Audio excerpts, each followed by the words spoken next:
সুরজিতের গান, গল্প ও কবিতার আসরে সকলকে স্বাগত। আজ পাঠ করছি কবি সুভাষ মুখোপাধ্যায়ের কলমে একটি বিখ্যাত কবিতা অগ্নিগর্ভ।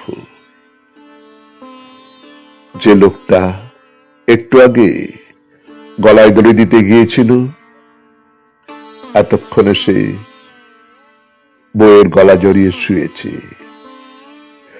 উঠোন এখন খালি, পাড়ার লোক যে যার ঘরে গিয়ে চোখের পাতার ছিটে বেড়ায় চঞ্চনে খিদের দুরন্ত রাত্রিকে রুখছে। গোটা দিন নয়, দিনের আধখানা এখানে জীবন। সন্ধে হলে অন্ধকারে মোড়া অন্তহীন পাথারে ডুব দাও।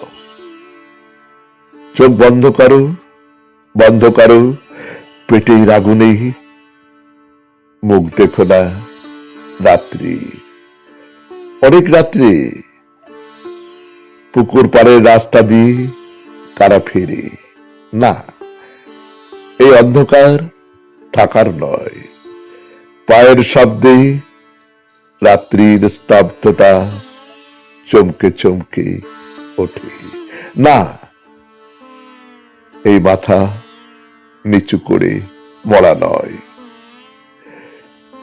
এত রাত্রে কে যায়? ভাইরে, আমি রাম, আমি রহিম। নমস্কার, শুনলেন কবিতা অগ্নিগর্ভ, কলমে সুভাষ মুখোপাধ্যায়, উচ্চারণে সুরজিৎ দাস, সেতারে ধ্রুব বাগচি। সমগ্র অনুষ্ঠানটির সম্পাদনায় ও ব্যবস্থাপনায় সুরজিৎ দাস।